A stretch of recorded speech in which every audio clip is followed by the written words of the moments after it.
Hi everybody, welcome to the Livecast After Show. What do you think of the new set?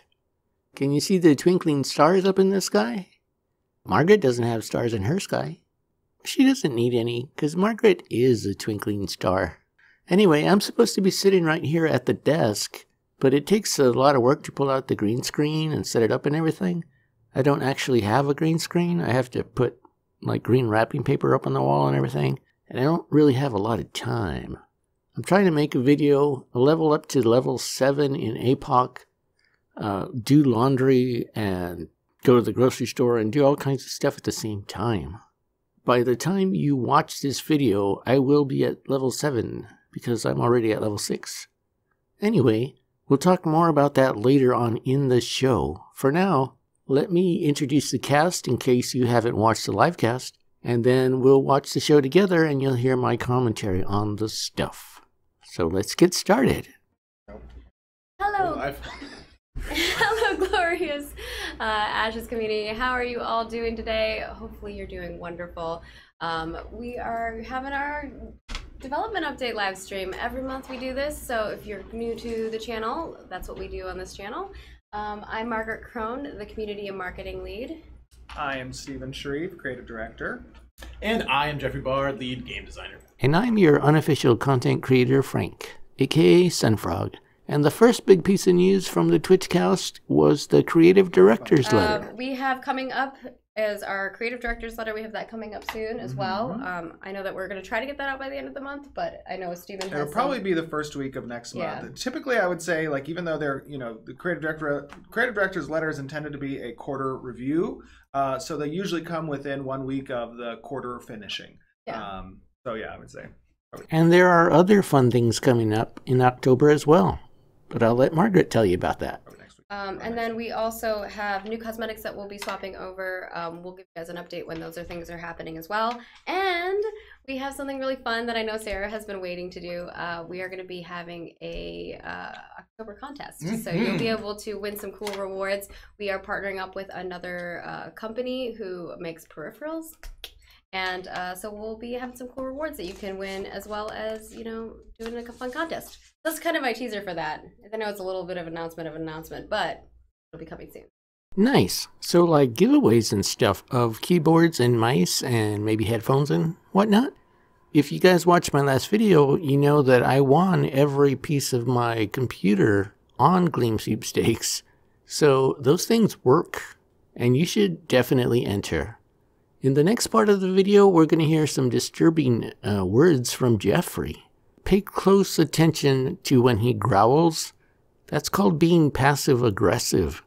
Jeffrey really wants Stephen to hire some more people. I don't know if that's troubling or not. Does that mean he's overworked, or they're behind schedule, or what's going on? But we can also tell that they've delayed hiring people because they didn't have any room in the office.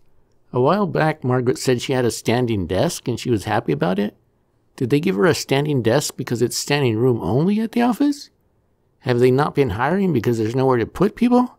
This next clip shows that Jeffrey is happy about the new studio because there's more room and they can finally hire more people. So that's what it sounds like to me. I think everyone's working really hard, and I know we're all really excided to move to the new studio that we have coming up in November. I know for you, we get to start hiring people. You need more people on your team. Like 100. Very insane. So that's Anything a studio update. No? Thanks for letting me participate. Yay! Yeah. All right. Now get out of here. No, I'm just kidding. Now, while I was in the Discord the other day, somebody asked, is it worth it to play Apocalypse if it's not going to be anything like the MMO? One of the other content creators said no, but I disagree. And I'll have a different video up on that topic. For now, here's Stephen talking about that very question. And one of the great reasons of why it's important for all of you in the community to participate in the test even if BR is not necessarily a game mode that you enjoy, it lets you see the progress and the changes that will occur as we move forward in development. That's something that's very important, because as you experience those changes, you can now go on Discord and the forums and participate in our streams, and you can comment on what you like or dislike or think will do well, you know, in the MMORPG. So all of those things, you know, move forward to allow us to iterate in a way that's going to be reflective of a quality we want you to experience. As usual, Market brought on some of the developers, and here's Alex. He's one of the programmers. He's going to talk for 3 minutes so that you can get to meet him and learn about what all he does at Intrepid Studio. So HLID, so like, let's say like you are coming down playing Apocalypse right now. And that's like high level of detail. Yeah, like let's say you're That's playing what HLID means. Apocalypse right now, and you're coming down with your Griffin. What you technically see in your view is the whole map with all the structures. But there are HLIDs that are low poly objects that generate for you that from far look pretty good, but if you come up too close, it looks like Play-Doh, basically Lego. That's Right. like you should very, never, very bad. you never see those up close, because as your distance to the object begins to close, we swap out that HLOD for a different mesh that has higher texture detailing and quality, right? So, I mean, the reason why, and a lot of, I mean, all games really use this, but we get to refine that process with our environments to really limit the amount of stress that we're putting on your GPU to render out that level, so you get a better kind of experience, especially when you have a lot of players that are going to be in certain areas, like in the MMORPG. So we get, you know, Apocalypse allows us to kind of play with those values to refine that process. Code gets to kind of touch that as well to see, you know, at what distances we're calling those things, whether or not they're static, a part of the persistent level, or if they're part of sub-levels that only get called if you're within range to actually render, you know, those particular HLDs. All of that stuff gets refined in what APOC provides us to do.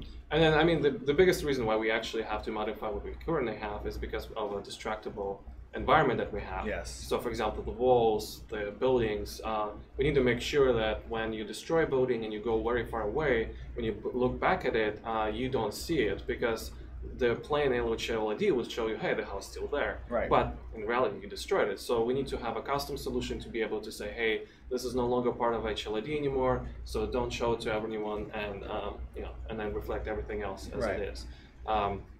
And then the same thing would be for our castles. So you just distractible walls. We need to make sure that those are persist properly on all the distances. Right. And yeah, so. And you can see some of that destruction already in the Battle Royale mode as well. Yeah. But obviously Castle Siege is going to be on a whole nother level. I know that we've been testing a lot of that, and we have some videos. I mean, as we get closer to things, you guys are going to see some pretty cool stuff. Next up is Terrence Yee, and he brought some really cool combat footage. This guy, Brian, in the video really knows how to fight. Yeah, so we're going to show a little video, but at the same time, you might want to talk about it as well. Oh, yeah, so this sure, is sure. this video. Yeah. So, you know, like Steven and Alex were talking about, there have been a lot of pretty massive changes to combat very recently. And a lot of this was driven from, I think, our August 20th playtest, where we got feedback from our community members. And so some of the biggest changes that we have were just to the animation and combat system, again, where we have these multi-hit attacks that can go off, in addition to kind of those, I don't call them, let's say, parkour jumps, but those jumps. Here we have Brian. Which you've seen on the stream before, Brian. Oh, Ferguson, yeah, Brian Ferguson. I've been working with him on some of the balance, and we outed his character. Everyone knows who he is now. Yeah, and Brian's one of the better players for sure. He's really able to show off what the new kind of lunges allow you to do, right? It's a whole new sense of freedom, a way to explore and move through the world that we really didn't have previously. You can see him kind of seamlessly go through windows and attack an enemy there, right? And then he can actually... I'm sure people are like, is that me? They're trying to look like they made it on screen. Yeah, and this sort of freedom is just so fun. I mean, it just really makes you feel alive. I think it looks really good too. Oh yeah. Compared to like what we were doing before, which was like, it looked like you're just hitting the air. Oh, right. Yeah, exactly. And so it adds a new sense of freedom, and you may see people do things where they swap in and out of like melee range, and then they pop quickly out and they go into a ranged combat. So there you go. See, and there's Brian with his expert shooting. Yeah. He just like he just flawlessly like doesn't even look. Yeah, exactly. And you know, some other things that we've changed recently, based on again the feedback from August, is that we tried to make blocking much more important and matter in actual combat. You know, we're still looking at the numbers and tuning that, and we will be doing that throughout time. But blocking should matter actually much more than it did previously. Let's see, what else have we done? Of course, recently, you know, we're just getting ready for launch, which was just early access. Yeah, early access. I'm sorry, launch of early access. Yeah, launch of early access. Yeah. And you know, so a lot of us are working on getting the compendium, you know, up and running, and of course, getting all the animation. There's a lot of animation work going into the new combat system, and of course, a lot of balance changes based on the August 20th playtest that we had. Absolutely. And I know you guys are working on some future stuff. I know you can't talk about it in super detail, but I know you've been working on some Castle Siege stuff as well. Oh yeah, exactly. Yeah, we're getting all the you know, prototype abilities are set up, and we're going to be start testing those soon. Because you know, it's a different game; it needs different abilities to play out, and we'll see what we can pull from those that makes sense in from the Castle Siege into the MMO, right? Yeah. I mean, all of this is, you know, especially these animation changes and combat changes that you're seeing in Apocalypse. You know, we're curious to see what makes sense in the MMO. What can we take from the MMO? And that's so much of you know, really what, you know, design is all about during Apocalypse's game modes is identifying which features are going to be making sense in a hybrid combat system where you have to account for, you know, tab targetable skills and players in those different tempos. You know, this is, I mean, many of you who are watching the stream and who are going to see it on YouTube afterwards, you've participated probably in a wide array, you know, of MMORPGs. I rarely ever find MMORPG players that have only ever stuck to one MMORPG their entire career, right? You kind of go around and you feel different things, and you've seen that there's a lot of systems out there that try to say maybe that they're a hybrid system, but in reality they're really one or the other. And really you know, when we sat down originally, you know, a couple years ago or 3 years ago now almost, oh my God. It's been a while, but when we sat down together and we said, hey, we really want to actually make a next generation hybrid system, we had some doubts whether or not it would be possible. And you know, one of the components of Apocalypse and the origin of its creation was really to determine you know, how action combat can exist. True action combat can exist in a tab targeting system complementary to it. And a lot of what we're doing here, you know, allows for us to collect that data and to not just data, but actually to experience it firsthand in a live production setting. And I know you're working a lot on the data side of things. Oh, How's that going? Yes. Oh, that's been a lot of work. You know, it's interesting work if you're a data junkie or a numbers nerd kind of thing. A lot of it was working with our programmers to actually give us the right events that we want to track, you know, so that we can get an eye or handle on how our weapons are performing, or what items are players picking up or dropping or actually carrying throughout the match. How fast people are dying, right? All of these are really important for us to understand what's going on in the game. Yeah, and I know, you know, heat maps are also helpful to see, yes. like, you know, where people are dying and like where those choke points exactly, and where items are spawning or not spawning enough, right? Yeah, how people are moving throughout a match. Yeah, all of those are really important things to know and learn. And so that's one part of the equation when it comes to balancing of game or you know, supporting it through live. The other thing that's also really important is really the community, right? We need that feedback to let us know if there's something that we're missing that the data is not showing us. So. Yeah. That dude has some skills. He did a triple flip in the air across a river and landed in the window of a building. Oh my gosh. Next up is Brad, and he also brought a video. This one shows some really cool creatures that you will see in the MMO, and one of the creatures you can actually win it, but we'll talk about that in a little bit later. So let's talk a little bit about the work that y'all have been working on. So we'll first show off. We're gonna go. There's a long list of assets. So first, we're gonna show off some of the wormlings that you all have been working on. I know Gen Z has been kicking butt on. So now these are actual models. These are modeled and ready for implementation into the MMORPG. Yeah. So we've been, you know, populating the world and creating quest lines and all the goodies. Fantastic! Look at that. Yeah. Look at the detail. Yeah, I love this. Now these are these are also concepted by Ryan Richmond, who, by the way, is an amazing concept artist. I forgot. He went through basically what one of our dragon models were, and he kind of varianted them out into all of these different, very vibrant examples, different changes of wormlings, or dragons that you see here. Yeah. And then Jinsi, who created the base dragon model, went through and began actually implementing the concepts into these, what you see now, modeled dragons. And you're going to be able to ride these, right? Absolutely. So some of them you can ride. How cool is that? Some of them you might see as NPCs and or bosses or dragons, monsters that you could fight. There's a wide array of capabilities for these different creatures. Yeah. So let's talk a little bit about the new combat animation. Steve mentioned it earlier. He came to us after the August 20 test and said, take a deep breath. How can we make this more fun? How can we make this better? Yeah. And we put all of our heads together and we came up with a plan, and I think the results are fantastic. Absolutely. One of the great processes that Brad and the animation team have is, they can do anything under the sun. They're such experienced animators that really all they need to be given is direction, and then boom, they pop it out and it looks great. Yes, you can win that skin. Steven's going to have details on that later on in the video. In the next section, we're going to see the scale runner, which was one of the cosmetics in the cosmetic store. It is not animated. Margaret got that wrong. Yeah. And fun. And the next thing that we have going up, talking about animation, we're actually going to show a little bit of the animation of, I think this is the scale runner.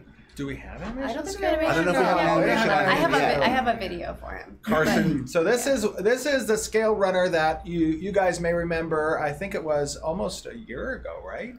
Or was it like 6-9 months ago? I don't know. It was a few months ago that the scale runner was released as one of the monthly cosmetic packages, and you can see here now it is modeled and ready for implementation into the MMORPG. Yeah. Oh, cool. And if we go to the 3D. And this is Carson's work. Carson's been killing it. He's been killing it. He originally, he did a lot of work on props and weapons, and he's moved into some creature modeling, and boy, has he been doing a great job on the creature front. There's nothing these guys can't do. Absolutely. Seriously. Yeah. Yeah, I love I'm this sure guy. we're going to have many variants of this guy in the game, so you can... It'll be an NPC as well. Oh yeah. So that's one of the challenges for us, is that when we populate a world with these characters, we're breaking them down into individual sort of skeleton types. So you can imagine in any world situation, you would have an elephant-sized creature, some deer-sized creatures, small mammal-type creatures, breaking all of those down into their basic skeleton types, and then we can do variants on each of those. So this would fall into the giant rideable lizard skeleton type. I like that type. I mean, so just so you guys are aware, there's a wide range of what animation can encompass, not just necessarily and even in the games industry, but also from a CGI standpoint and filmmaking, all that kind of stuff.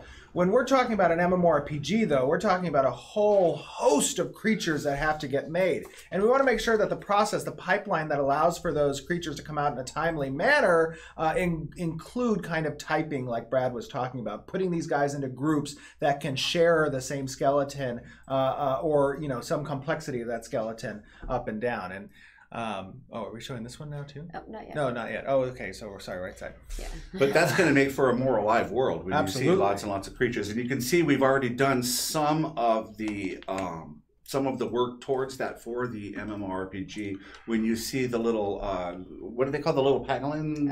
Couriers. Couriers. I keep telling everybody. Pathing around in Apocalypse there or whatever stuff. Do you know, some people didn't know that those couriers are actually going to be domesticatable. Yes. You'll be able to domesticate the couriers on your little farms, on your freeholds in the MMORPG. And basically that long tongue that they have that you can see in APOC right now, they actually dig deep into the ground for gemstones, preferably gemstones. Sometimes they just eat the rocks, but preferably gemstones, right? And their digestive process allows, actually, they don't go to the bathroom, actually. They take those rocks and they begin to go towards their outer skin, their outer so you can see the armor, gems right? in the So you can shell. start seeing the gems in their shell, and then you harvest those gems. That's cruel. No. They need those gems to Okay. be removed so that they can continue to eat. Oh, okay. Right? Yeah. So they don't have a digestive tract. I don't know if The you ever story read for this, but story for them is- reason Who knew? the reason why I got that digestive tract thing was this. I don't know if you know this. In real life, there are these little like creatures that live under your eyes and stuff. And do you know how they die? That's gross. No, I'm just saying this is cool because it's science, right? Science is Yeah. fun. Those creatures don't have a digestive tract that live under your eye. They actually poop themselves to death because what happens is their body fills up with the digestive stuff and they blow up. They literally blow up from the poop. This is serious. Go look it up. Anyways, that was the idea for the courier, is that they creatures. also eat the stones, and then you have to I harvest think Ian them. wants us to move on. Okay, so sorry. They also roll up into cool little balls and follow Anyways, you that around. was just a little tangent, but here I saw that you yeah. put the image up. I'm like, I think he wants us to move on. So we went from pathing. So pooping. Okay. this is the Pride Stalker, and we are kind of showing off the different variations that we can have. So you can see the different wings on them and So the colorations. you guys, this Pride Stalker is from the summer crowdfunding extra month that we did, and he is, he's a variant to the Dawnbreaker as well, which was the corollary pack in the Kickstarter month for you Bravers and above. But here's some examples of how you can kind of tweak your mount to have different like wings and colors. They can have changes that more represent a customizable mount for you to identify with. Mm-hmm. Yeah, and these are all modeled. So these are the modeled versions. Oh, here's another great thing, right, about what Apocalypse provides us. Normally an MMORPG, there's a lot of art that goes into, making a world alive and immersive. Well, most of that art, that pipeline doesn't get actually implemented into a game world that you can experience until you actually hit, the betas and the alphas and stuff and launch the game, right? Yeah. And it can take years. That art just sits into, it sits in a Perforce repository waiting to be, ready for alpha and or beta. Apocalypse allows us to actually give you this kind of what's the word? It's like a stable, so to speak, a stable or a hangar base, other games might call it, but a stable where you get to log in, and if you own these things, we're going to have that available for you to see in action in Apocalypse. So, like right now, our Braver of Worlds, all Braver of Worlds and above. If you're Braver of Worlds and above, you get to log into Apocalypse, and you'll be able to equip your Dawnbreaker, jump out in the sky, and fly with it. Dawnbreaker changes too. I know that that's supposed to be later, but we can swap to that. So we did the same thing with the Dawnbreaker. As you can see, like there's different tinted versions that we can have. There's different wings that you can also get. So cool. Yeah, there's a lot of variation. Jinxie's been pumping these out. They're amazing. And that's like the thing is like when we create one creature, it's not just one creature. We can do a lot of variations on them, and also we can adjust these too. With our animal husbandry, you're gonna be able to like. You can see like the other one was like a lion plus this gorilla. I see in chat a lot of people are like, WTF, what is this? Oh my God, look at that thing. That's exactly the reaction that I want people who own this in the MMORPG, that I want them to see from players as they literally stroll by. They're just like, oh my God. Now in the MMO, these will be ground-based as well. Right, well it depends. If you have a royal title, you'll be able to fly these things. But that's restricted to only a few number of people in the game, based on their achievements. So when you see people flying, you're like, that's like a king. Now, these mounts, however, will have some jump abilities where they can glide a little bit. And that will be available regardless of if you have a royalty title or not. So, you know, they'll have a little bit of a running jump and then can kind of glide down, so to speak. And that's a mechanic that we already have ready. Absolutely. For the MMO. What did you think of that? It's beautiful and slightly sexy, those butterfly things, but not the bird one because that still gives me nightmares. Next, we're going to look at some armor. Yeah, It's fantastic. And then we have some armor that we're going to show off too. Ooh. Keith Kovacs and Chris Atkins knocking out armor. And Yeah. it's stunning. So I think this is the Kayla armor. Yep. How cool is that? Look at that. Somebody said, "How did this creature come to be in existence?" Well, that's a topic for another day. Well, we will Ask your parents about that. we will be putting out some articles on those creatures too, so stay tuned, and you'll get a little lore tinge about them. I'm excited. I've been really having fun with the lore and releasing all that, and having really cool videos to show like the progress of the creation process. These are just stunning. Yeah. Absolutely stunning. And then this is the Imperial. You know, here's another cool thing about, you know, as you guys get to see these different armor pieces come to life through, you know, our streams that kind of show our development process for the MMORPG. We get to actually, you know, test a lot of this stuff also by allowing different color variants to be available as cosmetics in Apocalypse. And some of those, you know, are Apocalypse being free to play. Really, it just takes it a certain amount of time to kind of participate in either, you know, that free track on the adventure path, and you can achieve a lot of these cosmetics and carry them with you into the MMORPG if you don't currently own them. Yeah. So that's a pretty cool thing too. But. And I think the last thing we've got is some environment stuff. I know you were talking about the environment, or we were talking about the environment earlier. Bacon, I think, is out sick today. But we love you, Bacon. Yeah, Shout out to Bacon. Yeah. Bacon! So no little candies for Stephen. Bacon, why don't I have any Jolly Ranchers? Hey, I can go fix his stuff while we he's don't have any gone. more Rapper ASMR. I know they've been working on a lot of the environment. Is it ASMR or just ASMR? ASMR? Isn't that a creature? That's a race variant of Pathfinder. Yeah. It's in D&D too. Oh, is it? Yeah.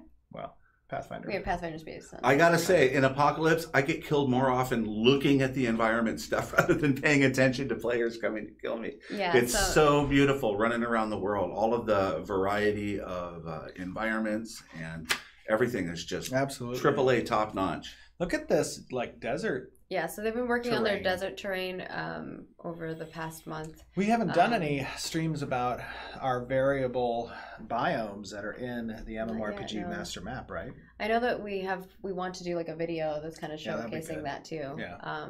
But this gives you a little taste of one of those biomes. Yeah.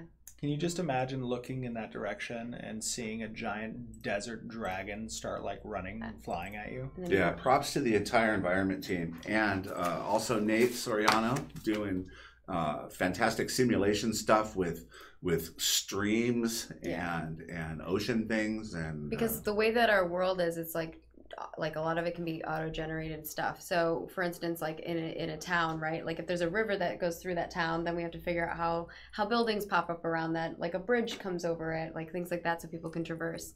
So they've been working really hard on a lot of that stuff, and once we get into a little bit more of a ready state with that, we can show off the development process of that, like we have for our other tools. Like if you haven't watched it, you should go back and check it out. We did our housing tool. It showcases how our houses are built. You should make a little playtest of those. Yeah. Or not playtest, sorry, playlist.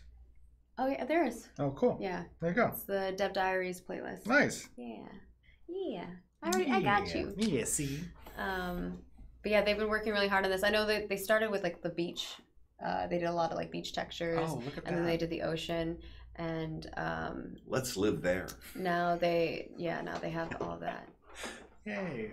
We should all Is be that going to done? the beach. I think so. I mean, it will be. Okay.